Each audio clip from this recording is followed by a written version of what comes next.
Good afternoon and welcome everybody to MMA Money Lion, that is. Covering the MMA fights here, giving you guys picks and winning bets for UFC fights every single week with the UFC action coming up.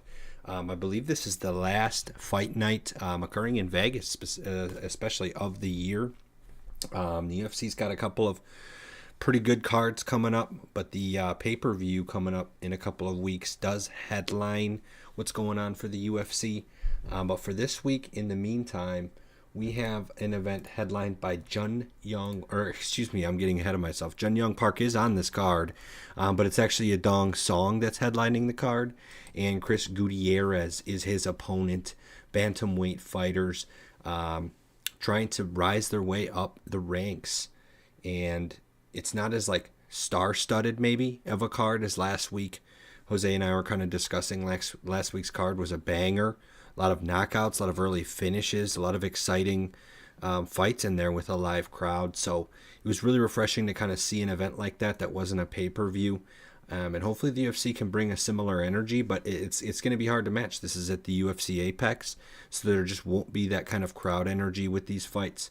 But in any case, before we get too deep into things, let's quickly recap last week's fights. And to be honest, it was a great night for Jose and a bad night for me.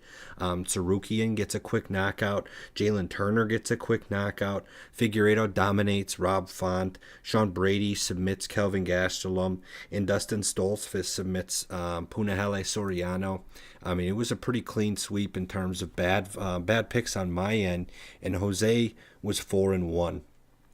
So Jose's currently riding a much hotter streak than me, but that's the beauty of the betting game, is we can't be perfect, and I'm confident that I'm going to turn around and be the 4-1 this week, as Jose potentially isn't, unless we have a lot of similar matching picks like we did not last week. So that being said, let's quickly transition over to UFC Vegas 83, coming at you guys this Saturday afternoon. Normal fight times with the prelims starting at 6 p.m. Central, so you should see a normal main card, is what I'm trying to say, start around 9 p.m. Central Time. As I said, headlined by Dong Song fighting Chris Gutierrez. And we're going to recap our 5 picks for the 5 main fights on this card in order of weight confidence, with 5 weight being the most confident and 1 weight being the least confident. We're going to go right ahead into our most confident picks for you guys immediately. And then from there, we're going to kind of, in order, go through the rest of the fights and how confident we are in getting that pick correct. So for my 5 weight, on this Saturday afternoon, I'm going to actually be looking at the co-main event of the evening. We have a late replacement, Anthony Smith, fighting Khalil Rountree.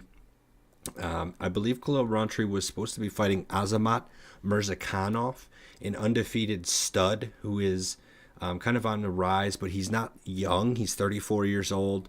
And he doesn't really have a whole lot of MMA experience, but I'm not going to get too far into it because he got pneumonia. He had to cancel the fight. But the point is, I think Azamat is just as big as a threat, or if not way bigger of a threat than Anthony Smith. I think Anthony Smith is a dog. Don't get me wrong. I have a whole bunch of respect for this man. I'm one of the people that thought he might have wanted to retire after losing to Magomed and then Johnny Walker back to back.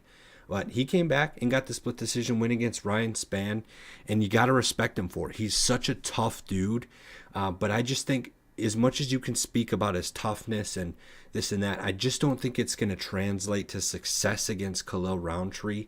On top of the fact that, like I mentioned, is a late replacement, and I think the guy that Khalil Rountree was initially slated to fight, Azamat Murzakanov, has somewhat of a similar style, right? Azamat's not going to come in there and choke you out. He has 1 submission on his record, but otherwise Azamat's looking to come in there and dominate you.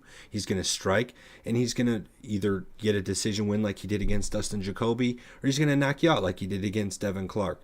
So to me, when you're looking at game planning against a guy like Murzakanov and Anthony Smith, you don't have to completely change gears like you're going from wrestler, grappler to boxer. And I think that's going to really benefit Khalil Rountree. I hate to say it, but I think some of the incentive for Anthony Smith in taking this fight is money. And I get that. I had some of the same sentiments for Jalen Turner last week, who ended up just dominating Bobby Green. It wasn't even close. So I could be wrong on this one, but I will say that Anthony Smith's just a little older than Jalen Turner. So Jalen Turner's age, I think, really benefited him. That I should have given him more credit on the fact that he has youth on his side. And your body, you can put your body through a lot more when you're not in your mid 30s like Anthony Smith is, and when you haven't gone through the wars that his body has. I don't know. What do you think, Jose? At the risk of not rambling, I'm curious to see what you have on this fight. Is I'm pretty heavily on Khalil Roundtree here. Yeah, Nick. So I actually agree with you. I have Khalil Roundtree as well, and he's my three weight.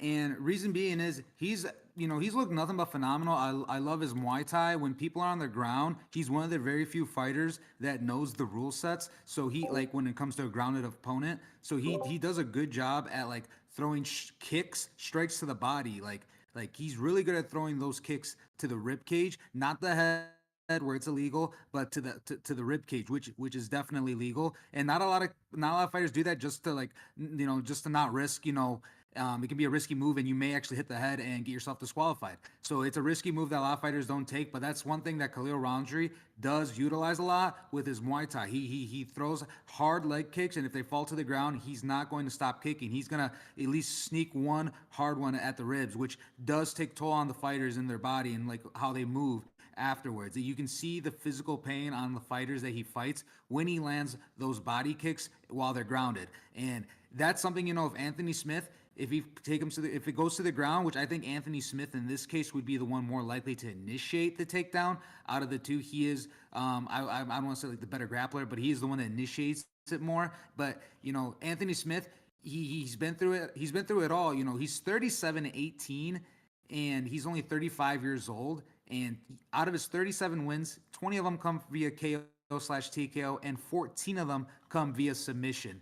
Now, I don't know if Khalil Roundtree will be submitted. He has not been submitted since his second loss in the UFC, which is also his second fight in the UFC ever. And that was rear naked choke, which is what Anthony Smith beat Ryan Spann the first time they fought, which was back in 2021, was via rear naked choke. So, that's why I have Khalil Roundtree as my three-way and not just the heaviest, because if it does go to the ground, I definitely expect Anthony Smith to be the one that's more comfortable and trying to outmaneuver Khalil Roundtree on the floor. What Khalil Roundtree, I think, will do on the floor is he's definitely, if he gets to the floor, he needs to assert his dominance. Because, again, if he's not throwing kicks at them while they're grounded, then I know he's going to be on top, and just he needs to get the top position, and he's going to be throwing elbows. And I think he'll dominate and rack up points that way.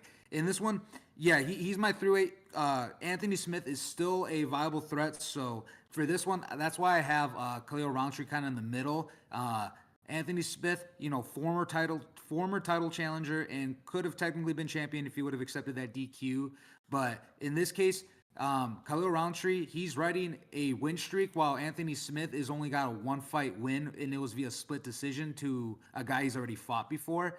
So for this one, I'm going with the guy that has the momentum on his side, which is Khalil Roundtree with 4 wins in a row, and most of them have been finished. I'm going to side with him. And I will say this too, Anthony Smith as well. He has a very a lot of his fights don't go the distance as well. Out of his only 3 of his wins have made it to the final bell. Most of his wins, he does finish himself. So I think this one will be a good one to say it's definitely not going to make it the distance. So for this one, I definitely have Khalil Roundtree as my 3-weight. Interesting points. I like your point on Ryan Spann. I actually, I just remembered that Anthony Smith's last 2 wins were both against Ryan Spann, and nothing against Ryan Spann. He's a great fighter, but he is not the same as Khalil Roundtree. Ryan Spann and Khalil Roundtree, I mean, he's a big dude. Don't get me wrong. He's like 6'5". That's a big dude for light heavyweight, but Khalil Roundtree's, as you said, his Muay Thai is next level. His ability and speed with his kicks and his power. I don't know, man. I'm not confident that Anthony Smith's going to be able to withstand that. There's something to be said. I think, 55 professional fights for Anthony Smith and 17, 18 if you include the no contest for Khalil Roundtree. And these guys aren't that vastly different in age. Khalil Roundtree is like a year and a half younger than Anthony Smith. That is a crazy difference in fights. And it's going to be fascinating for me to see over time, maybe in this fight, yes, but also over time, how is that difference going to affect not only Anthony Smith but this fight? I think in a lot of cases we value experience. A guy has more experience, that means a lot in the ring, but there's got to be a line in which there's too much experience. The person is too old, but I don't know where that line is. You could look at a guy like Glover and say, he's 40 years old, he's still doing well. Does it matter if he has 20 fights or 50 fights under his belt at that point? I don't know. It's an interesting, it's something that the data would have to show, and I'd have to do more research on it. But I feel like in this case, there is an upper limit to it, to where it stops mattering. And I think Anthony Smith is kind of at that upper limit where he's not really learning anything new from fights anymore. He's not like getting a loss and saying, "Oh yeah, I know exactly what I did wrong that time. I'm gonna fix it, and I'm gonna kick someone's ass next time." Like, I just think he's fighting his game, and if you can beat him in his game, you win the fight. And I think Khalil Roundtree does that on Saturday. Yeah, that's actually a great point that you make there. You're right. Yeah, Anthony Smith definitely on the older side, and you're right. I don't see him much like improvements every time. It's just the same guy. You know what he's going to bring. He's a well-rounded fighter, and he's just been his experience. I think that's what's just been riding him the rest of his UFC career, especially after the John Jones fight. He showed that he's good enough to get there, but now he's just good enough. I don't want to say he's like a gatekeeper, but he's just good enough to really beat dudes he should be beating in the top 10. And he's definitely, there's certain matchups he's definitely not going to win. Like if he were to fight for the title now, would he win? I don't think so. But he's definitely one of those guys where Khalil Roundtree, it's a test. So for Khalil Roundtree to keep moving forward in this division, for him eventually to get a title contention. So I do think Anthony Smith is almost like a gatekeeper. So I think Khalil Roundtree can get through Anthony Smith. So I agree with you on this one, Nick. I have Khalil Roundtree as my three-way. Sounds good. Yeah, I think that's a good assessment. And right before we move on to your 5-weight pick, just want to note that Khalil Roundtree is the favorite here, minus 265. Anthony Smith, a plus 200 underdog. So to me, Khalil Roundtree is a great parlay option. And that being said, let's move on to Jose's 5-weight. So yeah, for my five-weight, this is actually coming down to the main event, and between Song Yadong and Chris Gutierrez. Right now, Song Yadong is the betting favorite at minus 390, while Chris Gutierrez is the betting underdog at plus 280. Right now, Yadong is coming off a win over Ricky Simone, and it came later in the fifth round, and it was via TKO. And I think this guy, he's definitely also like kind of like mentioned last week about Armin Sarukian. Yadong Song's kind of like similar. He reminds me of Armin Sarukian. He's the future of this division. Yes, he got that fourth round doctor stoppage, but against Corey Sandhagen. But Corey Sandhagen, he's a beast too. These two, again, I would not be surprised if they meet up at some point, even for the title, even at one day, just depending how the cards play out. But these guys are definitely good enough to be up there. And Yadong Song's only 26 years old. This guy still has more than enough time. He's 20-7, and being 26 years old, especially with the being at this high of a level, I think he's going to get the win for sure. Chris Gutierrez, he's just coming off a unanimous decision win as well over Haile Alatang. And before that, he lost to Pedro Munoz, and he had that win over Frankie Edgar. And it was a first round win, but it was an old Frankie Edgar. And I just, to me, that doesn't say much. That knee knocking out Frankie Edgar via knee. Who doesn't have that? I think Corey Sandhagen has that as well. So in this one, I think Yadong Song, I think he's definitely going to be the future of this division. And his striking is just phenomenal. It's going to be a striking match for sure. Both these guys land about around the 5 significant strikes per minute, and both sport well defense and grappling as well. Like and their takedown defense for both is 70%. So I think this one is going to be definitely on the feet. But when it comes to grappling, honestly, I think it's going to be anyone's game from there. So this one, I have Yadong Song. I feel confident he's going to get the win. I don't know if he's going to get the stoppage, but I definitely see him getting a unanimous decision win. Out of his 20 wins, 8 do come via unanimous decision. So or at least decision, I should say. So for this one, yeah, I think Yadong Song is going to be good enough to just rack up and stack up the points to get a unanimous decision win here. What are your thoughts on this fight, Nick?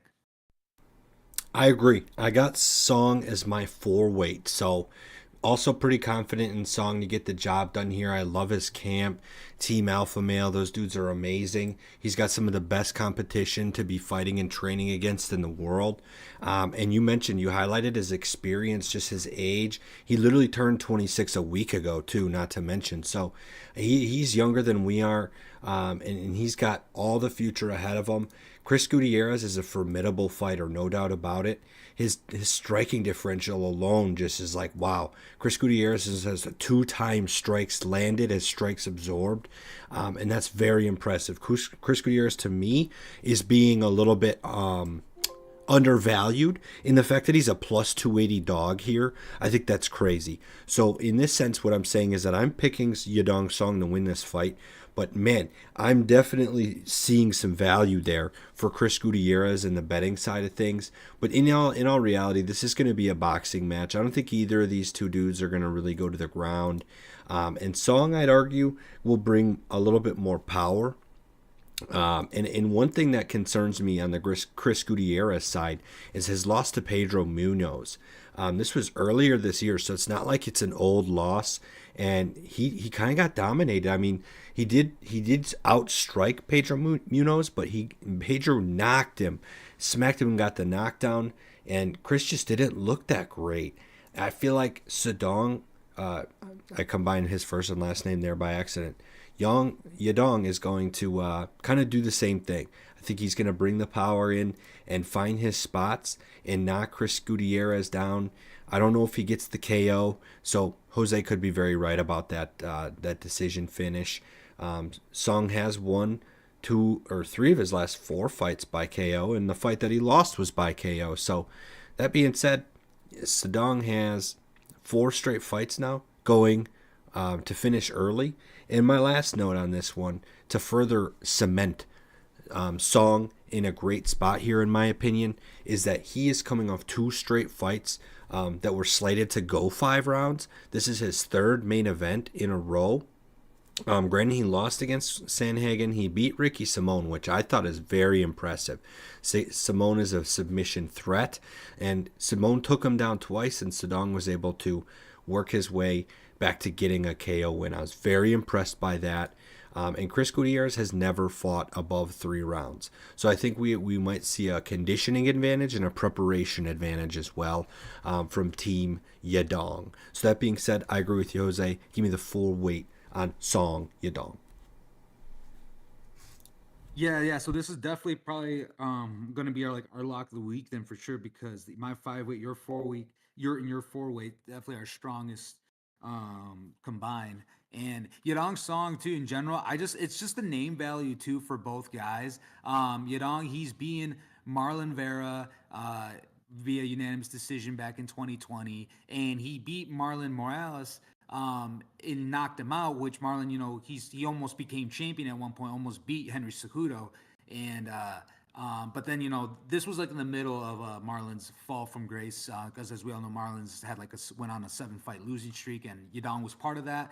But so Yadong's already seen top level competition that he's being, and he's proven either to be able to finish someone who is worthy of a title championship, or at least beat them unanimously. And again, that was Marlon Vera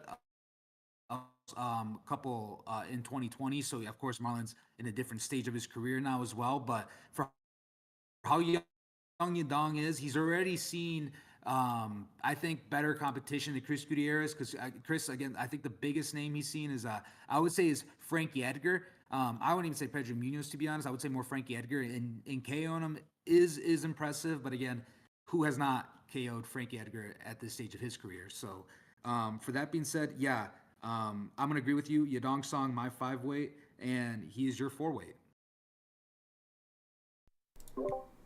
It sounds great. Guess, so yeah, that jumps. Yeah, I guess that jumps over to my 4-weight. yeah, because we can go right on over to your 4-weight. Yeah, because we already got my 5 and 4. Let's do it. Is in the next fight is now between Andre Muniz and Zhang Park, who are going to be opening the card for us. And right now, Zhang Park is the betting favorite at minus 220, while Andre Muniz is the betting underdog at plus 168. Zhang Park, I like this guy. He's riding a 4-fight winning streak. Every time he's fought, and we've talked about him, I think I've gone for him. I could be wrong, but I'm pretty sure, I'm pretty sure I've been going with him for as long as we've been doing this show. And you know what? Nothing's going to change. The 32-year-old is 17-5, and right now riding with a good 4-fight win streak in the UFC.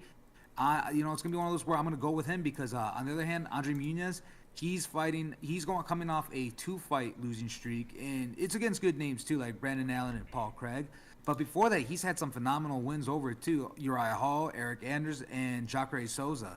So he's seen some big names already too. But Zhang Park, I think just the momentum going with his side is going to be more than enough for me to feel confident with him. I like when these guys are going off some streaks like that too, because it's just that confidence with him. And I just don't know if Andre Muniz is going to break that confidence from Zhang Park.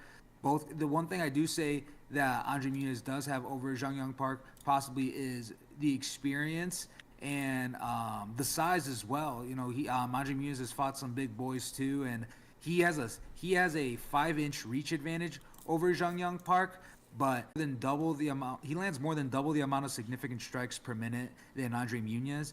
Zhang Park lands 4.94, while Andre Muniz lands 2.17 significant strikes per minute. Granted that Zhang Park also absorbs about almost double as well of amount of strikes, but as long as he keeps coming in with that volume, I just don't see any problems here. I think Zhang Park, he's going to crack. I think finally get in a good top 10 spot pretty soon enough. I just can't imagine winning 5 in a row in the UFC and not even being somewhere near the top 10. I think Zhang Park, I think for this one, I feel so confident in him. Yeah, he's my 4-way on this one. When it comes down to the grappling as well, Andre Muniz, he's going to have, I think, somewhat better grappling, but Zhang Park's, he's out of his 5 losses. He has been submitted twice, but he's not been submitted since 2019, and that was to Anthony Hernandez. So it's been a minute, but I would never say never. Andre Muniz still racks out those submissions. He just got one over Eric Anders in 2021. So that being said, I feel confident enough with Zhang Park that he is my 4-weight. What are your thoughts on this one, Nick? I'm with you on Park. I got a 2-weight. Pretty much agree with what you said there. I think with the additions that I think Zhang Park actually might even be the better wrestler here. I think Muniz is a fantastic submission artist. And he showed it in the past, his ability to get the submission win against Eric Anders, Jacare Souza, Bartosz Fabinski, etc., right? But he's also lost. He got submitted by Brendan Allen and got knocked out by Paul Craig. Now, Paul Craig's had some more recent fights that really kind of show his ability to dominate. But then again, Paul Craig gets choked out by Brendan Allen literally last month, a couple of weeks ago. So Paul Craig is also kind of on limbo, like how good is he really as well. So I'm just not impressed by a lot of what we've seen lately out of Muniz. I think he's going to be a little bit dependent on the grappling side of the game. And even if that happens, man, Zhang Park can absolutely hold his own. He's a beast. He's got 3 submission wins in a row. They have a common opponent in Eric Anders, and Zhang Park was only able to get the split decision win, which is a little surprising, but looks like it was on the coattails of Eric Anders getting 3 takedowns of his 24 takedown attempts, which led to almost a full 5 minutes of control time. I imagine that led to a round or 2 win. But not 2 because he got the split decision loss. So maybe that gave him 1 round win, so led to split decision. But in any case, I personally think that Muniz doesn't have the wrestling to be able to get a takedown. Even Eric Anders had to try 3. He got 3 out of 24. I really don't see the wrestling being a big factor here. Muniz is going to struggle, I think, in the striking side of things, especially because he struggled against Paul Craig. So I agree. Zhang Park is the more well-rounded fighter overall, and I think if he has to, he'll stay on the feet and box it out.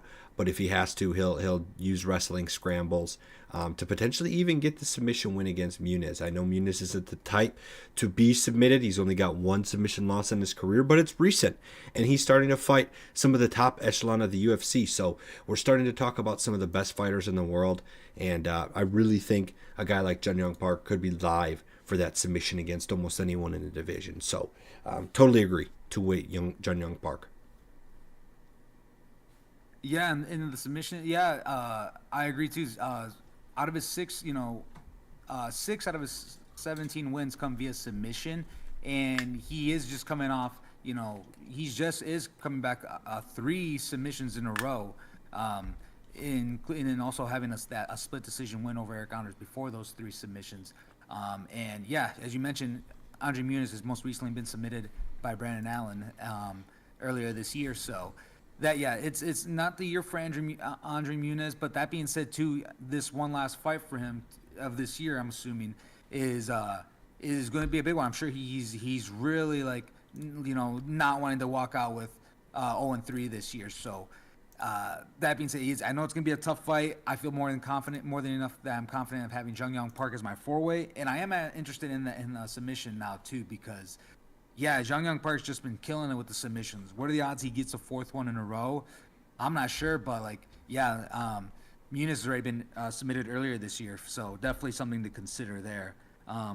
But yeah, on this one, you guys can have both Nick and I for Jun Young Park. He is my 4-way, and he is Nick's 2-way.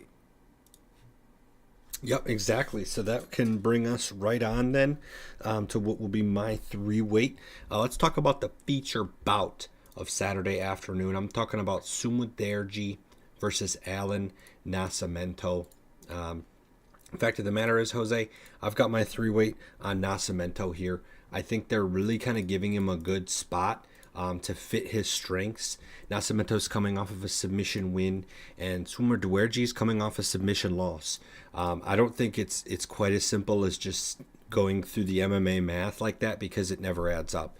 And it's just kind of goofy to rely on MMA math that heavily. But the fact of the matter is that Sumudaerji struggles in the grappling side of things. He has 1 submission win and 5 submission losses. In fact, he's going to get the KO, or debatably going to lose.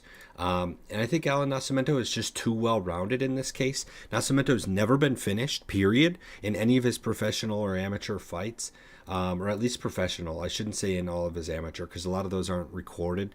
But professionally, he's never been finished early. And I just don't see Sumudaerji being able to do that.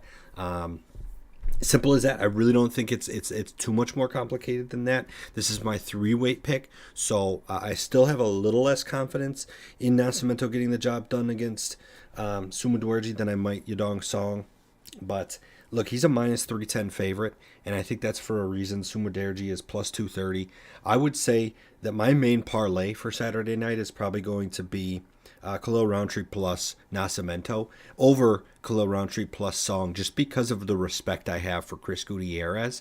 Outside of that, man, I think it's completely Nascimento's fight to lose here. What do you think, Jose? Yeah, Sumudaerji, he's definitely lethal. 13 out of his 16 wins come via KO/TKO, and his striking rate compared to Nascimento's is better, I would say. Sumudaerji, he lands 4.83 significant strikes per minute, while Nascimento lands 3.21. And Nascimento also does have the slight shorter reach. Sumudaerji has a slight reach advantage over him. So this one, on the feet, I can see Sumudaerji, but I'm going with Nascimento. He is my 2-way, because I'm just not that confident. Nascimento's not been in the UFC. He's been in the UFC since 2021, but hasn't fought as much. He's only fought once every year. So that's the thing, though. This is gonna be the first year he's fighting twice in a year. So, and I'm sure a lot of things have come. I'm sure he's had scheduled bouts get canceled on him. And that being said, that's why I'm not as confident in him too, and why he's low on my list. I do think he's talented enough to get it win over Sumudaerji. I don't know if anything, just because Sumudaerji also got just recently submitted by Matt Schnell. He hasn't fought since 2022, so I wouldn't even say that's recently as well. So both got So it is maybe I would have moved Nascimento. Maybe actually how it falls down the lines because of that reason. I'm happy with him as my 2-weight.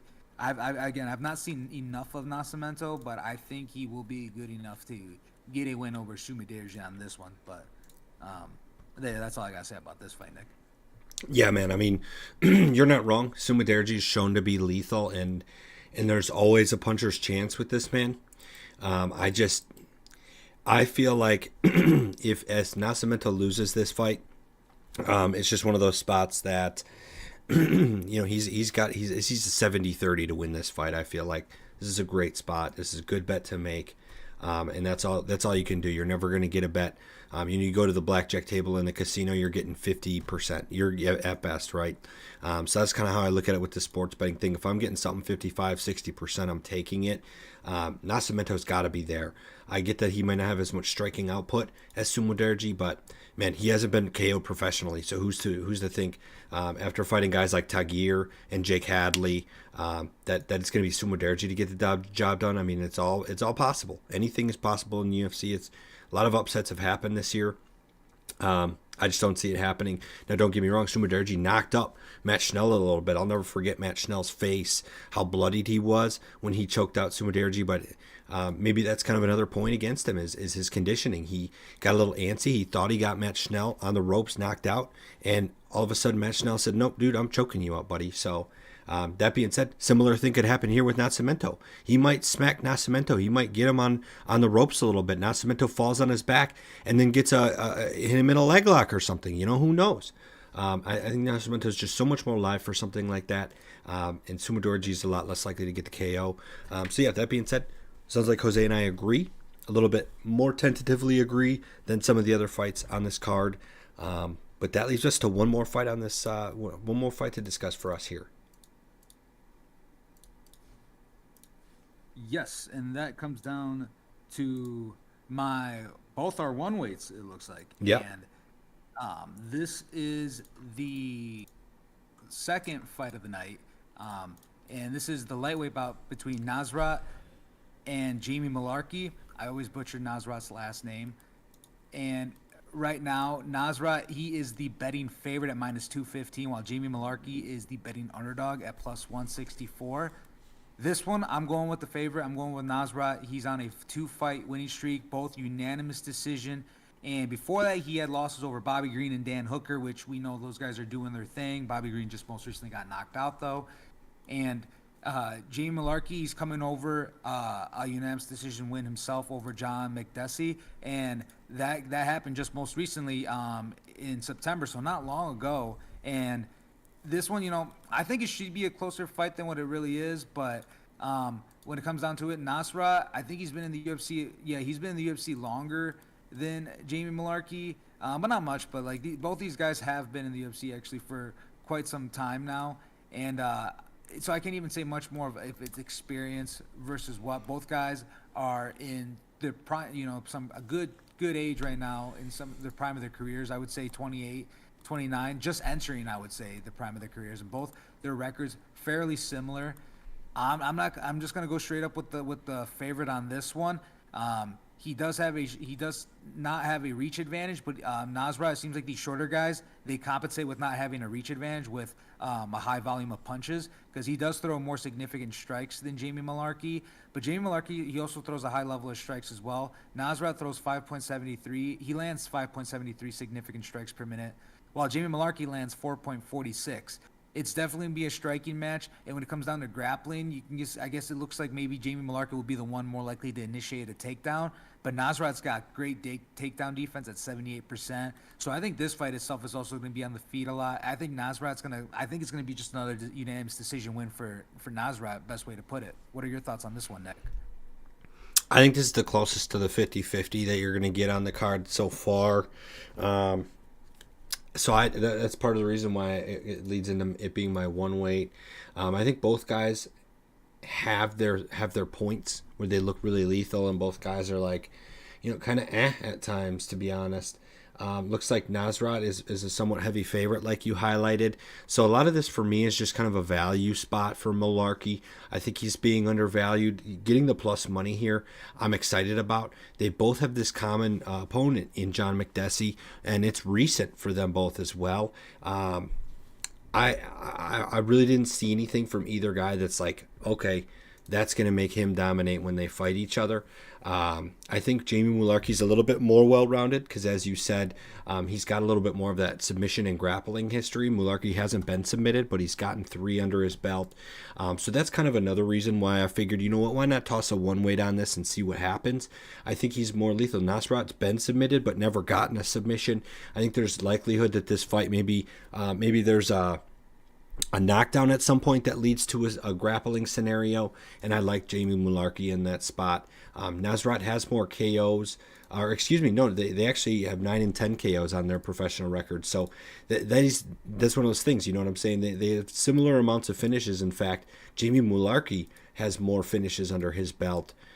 With a similar amount of total fights fought. I think Mularkey has 3 more fights professionally. So yeah, for those reasons, man, I'm just kind of going to say, you know what? I'm taking the plus money here, and I'm going to see what we got because I'm not really confident in either one of these guys. I think there's no doubt Nasrat has a little better experience, having fought against Drew Dober. He was going to fight against Arman Sarukian, got canceled. Rafa Garcia and Bobby Green and Dan Hooker. Some really good fighters that Nasrat's fought against, lost to every single one that's been good. So it's hard to say if that experience changed. Like the main thing he would need from those fights is to change something, to realize what he did wrong. Not sure he's doing that. So yeah, Mularkey for a one-way here. Yeah, and it seems like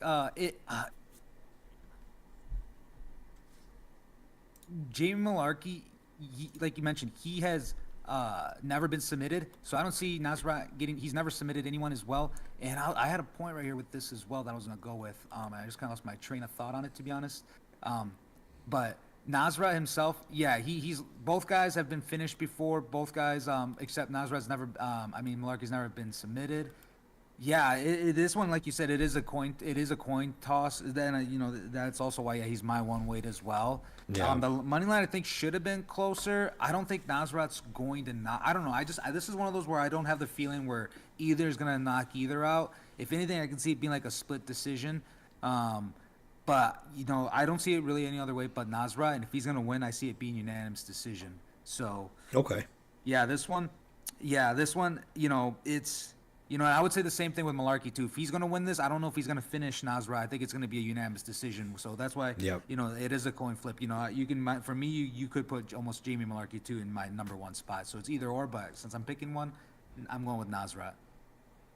Sounds good. Sounds good. So that'll actually be the only fight we disagree on then for this card. As a very stark contrast to last week.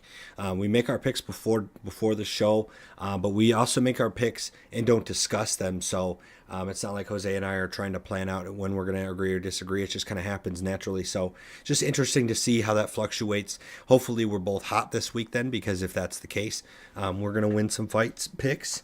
And yeah, as I mentioned, my main parlay is probably going to be Roundtree plus Nascimento. I like Song a lot. I just don't like the money he comes along with, almost minus 400 at this point.